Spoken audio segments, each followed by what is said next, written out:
Assalamualaikum warahmatullahi wabarakatuh. Selamat sore sahabat harapan dimanapun Anda berada. Semoga hari ini dalam keadaan sehat ya, dalam keadaan semangat. Senang sekali rasanya Faiz dapat kembali hadir, berjumpa, menyapa sahabat sekalian. Tentunya masih bersama dengan narasumber Faiz di sore hari ini, yang insya Allah program ini akan rutin kita lakukan dalam rangka mengedukasi masyarakat terkait pendidikan. Tentu saja di program kesayangan kita, Bincang Pendidikan bersama Dr. Fadlullah, ini anggota pendidikan Provinsi Banten. Assalamualaikum Pak Dokter. Ya, waalaikumsalam warahmatullahi wabarakatuh. Siap, terima kasih nih Pak Dokter masih memberikan waktunya di tengah kesibukan yang luar biasa, berikan edukasi kepada masyarakat. Setelah segmen 1 dan segmen 2 cukup banyak juga yang nonton. Alhamdulillah. Ini permintaan dari netizen agar Bincang Pendidikan ini terus dibuat topik-topiknya agar bagaimana teman-teman juga yang mungkin belum tahu jadi tahu dan lain sebagainya. Insya Allah di tema kita sore hari ini, teman-teman, Faiz bersama Pak Dr. Fadlullah akan membahas soal proyek penguatan profil pelajar Pancasila. Nah, ini kalau ngomongin Pancasila, ini kan rasanya kita dari SD sampai dengan sekarang ini selalu dijejali dengan Pancasila ini, Pak Dokter. Pak Dokter, bagaimana melihat apakah memang Pancasila ini sudah cukup membumi di Indonesia atau memang perlu penekanan yang lebih dalam lagi agar terus Pancasila ini bisa menjadi pegangan hidup untuk kita sebagai masyarakat Indonesia? Pak Dokter, silakan. Baik. Kang Faiz, jadi kalau kita bicara Pancasila, ini satu ideologi, satu pandangan hidup dari bangsa Indonesia yang mengedepankan keseimbangan, yang mengedepankan apa yang disebut dengan moderasi. Kenapa? Karena di dunia ini ya, ideologi dunia itu ada yang serba kiri, ada yang serba kanan. Ada yang pokoknya dasarnya adalah agama ansih, ketuhanan, ya kan, dan berorientasi pada rohani. Ada yang berorientasi pada materialisme, yang dibicarakan adalah keuntungan dan kesenangan dunia.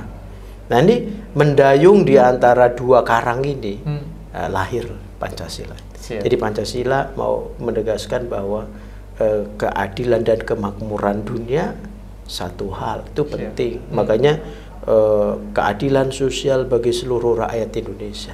Tapi pada saat yang sama itu bicara tentang religiusitas, yaitu ketuhanan, ketuhanan yang Maha Esa, termasuk dalam perilaku bertindak yang disebut dengan akhlak mulia. Jadi itu Pancasila itu seperti itu. Kemudian ada lagi yang internasionalisme. Misalnya kalau kita bicara mengenai komunisme, itu internasionalisme yang dibicarakan ya. Tapi pada saat yang sama kita bicara tentang nasionalisme. Nah, nasionalisme itu kadang-kadang terlalu sempit bicara mengenai ultranasional. Ultranasional itu statement yang sering muncul itu, mau baik mau buruk ini bangsaku harus saya bela. Nah, gitu ya. Baik maupun buruk karena ini bangsa saya bela. Nah, Pancasila itu hadir kemanusiaan yang adil dan beradab. Itu artinya apa? Oh ya, nggak bisa dong. Meskipun dia bukan warga negara Indonesia, kalau dia baik dan benar ya kita bela kemanusiaan yang adil dan beradab. Nah, sebaliknya, meskipun dia adalah warga negara Indonesia, bagian dari partai saya, bagian dari ormas saya, bagian dari, oh ya kalau keliru ya tetap keliru. Nah, maka muncul kemanusiaan yang adil dan beradab pada satu sisi, persatuan Indonesia di sisi lain. Jadi kalau ada di antara warga negara kita ini keliru di luar negeri, kita bela. Tapi yang kita bela bukan kekeliruannya. Yang kita bela adalah bahwa dia warga negara Indonesia, kita bela, nanti kalau keliru ya tunjukkan kelirunya, dia dihukum tapi tetap bermartabat. Nah, jadi nanti kita bicara mengenai proyek penguatan profil pelajar Pancasila itu ada 2 dari 6 isu yang sangat penting. Yang pertama adalah beriman kepada Tuhan yang Maha Esa dan berakhlak mulia. Nah, yang kedua terkait dengan menghormati kebinekaan. Sepakat nih. Nah, yang itu semakin hari rasanya kita sudah mulai agak luntur ini soal hormat menghormati Pak Dokter, seperti apa? Betul. Jadi penghormatan itu yang pertama kita harus meyakini bahwa apa yang kita yakini selama ini sebagai benar, yaitu bisa jadi memang sungguh-sungguh benar. Tetapi ada peluang, ada kemungkinan apa yang kita yakini benar itu ternyata tidak selalu tepat, tidak selalu relevan pada satu konteks ruang dan waktu yang berbeda. Nah, begitu juga dengan apa yang diyakini oleh orang lain benar dan menurut saya keliru, menurut kita keliru. Boleh jadi, boleh jadi pada sesuatu yang kita anggap keliru itu ada kebenaran pada satu ruang dan waktu yang tertentu. Nah, di situ sebenarnya kearifan yang dimunculkan dari menghormati kebinekaan. Karena Indonesia adalah negara yang besar, teman-temannya, terdiri dari suku, agama, ras, budaya yang berbeda-beda, tapi kita disatukan oleh kata Indonesia, Bhinneka Tunggal Ika, berbeda-beda tetapi tetap satu jua. Pak Dokter, artinya kalau kita berbicara soal ideologi Pancasila, ini bagaimana negara-negara lain pun tanda petik cukup iri dengan ideologi kita, bagaimana dahsyatnya seorang Soekarno untuk merumuskan Pancasila sampai dengan saat ini dipakai sebagai ideologi negara kita. Tapi kalau kita lihat pelajar saat ini terutama, rasanya cukup miris Pak Dokter ketika kita lihat banyak pelajar kita yang mohon maaf ini melakukan aksi-aksi yang bisa dibilang mendekati kriminalitas, tawuran, kemudian juga hal-hal yang negatif lainnya. Apakah memang pengamalan Pancasila ini belum benar-benar diamalkan 100% di setiap sekolah yang ada di Indonesia, Pak Dokter? Ya, tentu saja manusia itu kan terdiri dari unsur-unsur rohani yang serba baik, dan ada unsur-unsur ragawi yang orientasinya kedisinian, kesenangan. Nah, sekarang pertanyaannya mana yang mendominasi, ya kan? Jadi ada, memang begitu. Kalau malaikat serba baik, kalau setan serba buruk. Nah, manusia itu ada pilihan di situ, ya. Jadi ada manusia baik sebagai pilihan dan ada manusia yang mengambil jalan lain. Tapi bagaimanapun manusia itu ada satu kata yang pasti muncul sebagai bukti bahwa dia baik. Menyesal. Nah, jadi anak-anak pelajar tadi begitu kepergok, ketahuan, tertangkap, nangis nggak? Nangis. Menyesal. Tapi kan sudah terlanjur. Nah, oleh karena itu yang penting sekarang adalah bagaimana pelajar-pelajar kita yang masih muda ada keingintahuan yang luar biasa, ingin menguji nyalinya dia dan seterusnya, itu harus diberi kanal, ya, diberi saluran. Nah, jadi pendidikan harus memberikan saluran kepada peserta didik yang masih remaja. Kang Faiz, kalau Ki Hajar Dewantara itu menyebutkan sekurang-kurangnya 3 yang akan dituju dari pendidikan itu. Yang pertama adalah sopan, yang kedua berani, nah yang ketiga bijaksana. Nah, kalau yang sopan ini anak usia dini itu, oh sopan, itu kita udah senang. Kalau anak usia dini, kamu bijaksana banget, ya kan, nggak gitu ya, tapi sopan. Lah kalau sarjana, ya kan, lulusan pasca sarjana gitu, kita akan, kamu sangat bijaksana dalam memosisikan diri di antara keragaman dunia, ya gitu kan. Tapi kalau anak muda ya nggak bijaksana, bukan sopan, yang dia berani gitu. Oleh karena itu mereka pakai geng motor, apa itu dia mau tunjukkan, saya pemberani gitu. Nah, apakah satuan pendidikan menengah itu telah memberi ruang bagi anak-anak muda untuk mengekspresikan keberanian itu? Nah, itu yang menjadi soal. Jadi kita lihat dari sisi lainnya, bawa celurit kemana-mana, dia kan mau bilang gue gitu loh, ya kan, dan saya itu punya nyali, punya stamina, punya energi, sayangnya nggak punya visi. Siap. Ya kan gitu. Jadi satuan pendidikan, sekolah, madrasah, pondok pesantren masuk di situ. Ya kan, beri anak-anak muda ini nyali yang dia miliki, energi dan stamina yang dimiliki, itu satu visi besar. Sehingga nanti beraninya itu melawan kemungkaran, melawan ketidakadilan, melawan tindak pidana korupsi, lawan korupsi. Ya, gitu. Jangan malah didukung ya, Pak Dokter. Iya, jadi nanti bukan geng-gengan lawan sesama teman. Gitu. Itu udah nggak zaman sih. Nggak zaman. Pak Dokter, ada juga pepatah yang mengatakan cinta tak pepatah atau seperti apa? Cinta tanah air adalah bagian dari iman, Pak Dokter. Bagian dari bentuk bagaimana kita mencintai tanah air adalah bentuk kita sayang kepada tanah air. Ini seperti apa Pak Dokter melihatnya? Apakah memang ini sudah cukup terrealisasikan di negara kita? Kalau kita melihat kan banyak juga nih masyarakat kita yang tanda petik cukup berprestasi pindah ke negara lain. Pak Dokter melihatnya seperti apa? Ya, jadi cinta tanah air itu bagian dari jiwa ya yang ditanamkan melalui pendidikan. Bagaimana cinta tanah air itu ekspresinya tentu bagaimana kita memberi penghormatan ya, terhadap bangsa dan negara kita sendiri, memajukan kebudayaan kita, memajukan peradaban kita, lalu kita tampilkan di dalam ruang pentas yang lebih luas. Karena begini, persaudaraan kita itu adalah persaudaraan antar bangsa. Jadi bukan hanya persaudaraan di internal bangsa Indonesia yang beraneka ragam suku bangsa, tapi kita udah mulai masuk ketika bicara mengenai kemanusiaan yang adil dan beradab.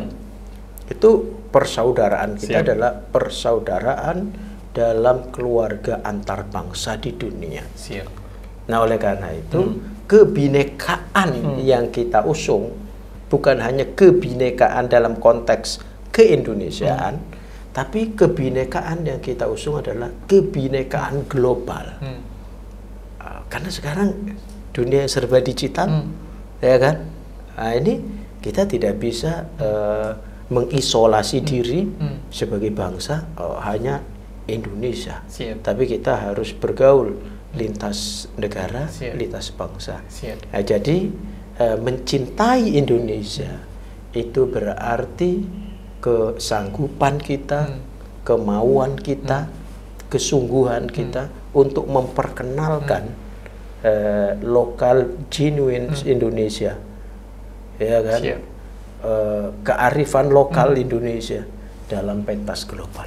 Balik lagi ke tema kita hari ini, Pak Dokter, soal proyek penguatan pemuda pelajar Pancasila, Pak Dokter. Artinya, adakah yang harus diperbaiki, adakah yang harus dibenahi agar bagaimana pelajar-pelajar di Indonesia terutama ini semakin kuat dan yakin dengan ideologi Pancasila, Pak Dokter, silakan. Oke, jadi yang harus kita lakukan adalah menjadikan Pancasila sebagai ideologi yang terbuka. Tidak ada lagi zaman indoktrinasi. Jadi kita tidak melakukan indoktrinasi. Kita tidak menjadikan Pancasila sebagai ideologi tertutup, tapi kita menjadikan Pancasila itu sebagai ilmu. Nah, kalau Pancasila itu sebagai ilmu, maka di situ ada ruang bagi kita untuk bersikap kritis. Ya. Ketika kita membela negara, itu yang kita bela adalah konstitusi, bukan penyelenggara negara. Kenapa ini ribut, bentrok antara 01, 02 misalnya? Itu karena yang dibela itu adalah sosok. Yang dibela itu kelompok, yang dibela itu partai.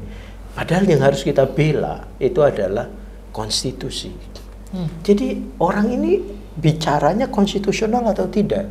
Nalarnya selaras dengan konstitusi atau tidak? Selaras dengan ideologi atau tidak? Ideologi Pancasila. Kalau yes, nah itu Indonesia. Gitu loh. Kita tidak lagi terikat dengan yang disebut dengan penghormatan semu terhadap individu. Siap. Kultus individu. Nah, AGS ya Pak ya. Nah, kalau yang terjadi kultus individu, maka ini tidak selaras dengan ketuhanan yang Maha Esa, kemanusiaan yang adil dan beradab. Tidak selaras dengan cita-cita demokrasi yang justru mengendai kita untuk berpikir kritis. Betul. Nah, dan anak-anak muda kita, ya kan, pelajar-pelajar itu kan nggak mau mendiskusikan Pancasila, konstitusi, kuno. Kenapa? Karena tidak memberi ruang kritis di situ. Serba pokoknya harus begini, harus begitu. Kalau enggak berarti begini begitu. Jadi kalau ada diskusi yang pakai pokoknya, itu mesti ada indoktrinasi di situ, dan secara ilmiah kita bisa katakan bertentangan dengan Pancasila. Karena soalnya kalau udah ada kata pokoknya itu udah paling pengen benar sendiri ya Pak. Sendiri. Nggak nerima masukan dari yang lain. Betul. Udah ngerasa paling hebat, paling pintar ya. Tapi sepakat juga apa yang disampaikan oleh Pak Dokter, artinya yang kita bela adalah harusnya konstitusinya. Bukan satu atau duanya Pak ya. Betul. Jadi yang di atasnya adalah konstitusi kita. Dalam kehidupan berbangsa dan bernegara, itu yang di atas adalah konstitusi. Termasuk ketika kita mengatakan ketuhanan yang Maha Esa sebagai dasar negara, Pancasila sebagai dasar negara yang di dalamnya ada sila pertama Pancasila, ketuhanan yang Maha Esa, itu yang bunyinya adalah konstitusi. Jadi bisa dari pembukaan undang-undang dasarnya itu sendiri, atau kita bisa membaca di batang tubuh Pancasila itu sendiri. Pasal 29 ayat 1. Negara berdasarkan atas ketuhanan yang Maha Esa. Siap, dahsyat apa yang Pak Dokter sampaikan. Artinya kita masih punya peluang Pak ya untuk memperbaiki segala titik-titik lemah yang mungkin ada di Indonesia saat ini terkait bagaimana pemahaman. Dan kita ini beruntung loh di Indonesia itu, karena yang ada di negeri ini itu problemnya adalah problem besar. Korupsi itu problem besar. Nggak ada negara yang sanggup menyelesaikan korupsi. Dan kita dikasih itu. Dikasih masalah itu. Masalah korupsi. Apalagi perdagangan manusia, perempuan dan anak. Wah, itu juga menjadi isu di Indonesia. Luar biasa. Ada juga di dalam satu keluarga, ternyata istrinya sama supirnya. Ya. Artinya kan ini problem besar. Ini problem kemanusiaan. Dan problem itu diberi untuk bangsa Indonesia. Artinya agar bangsa Indonesia kuat, agar naik kelas. Gitu ya. Jadi kalau kita diberi problem besar, problem korupsi, problem perdagangan manusia, perbudakan, problem kemiskinan. Betul. Itu problem-problem besar. Nah, kita diberi kesempatan untuk menyelesaikan problem besar itu. Nah, kalau kita bisa menyelesaikan ini di Indonesia, maka negara-negara bangsa lain akan lihat, pengen menyelesaikan itu. Nah, Indonesia contohnya gitu. Jadi kita naik kelas. Siap, karena Allah tidak akan menguji suatu kaum jika tidak bisa memikulnya. Mungkin Allah beranggapan Indonesia adalah negara yang kuat ini, memikul banyak beban besar, Pak Dokter. Ini saatnya Indonesia dilatih untuk mengatasi problem-problem kemanusiaan, problem dunia, sehingga nanti Amerika dan Rusia bisa belajar dari Indonesia. Amin.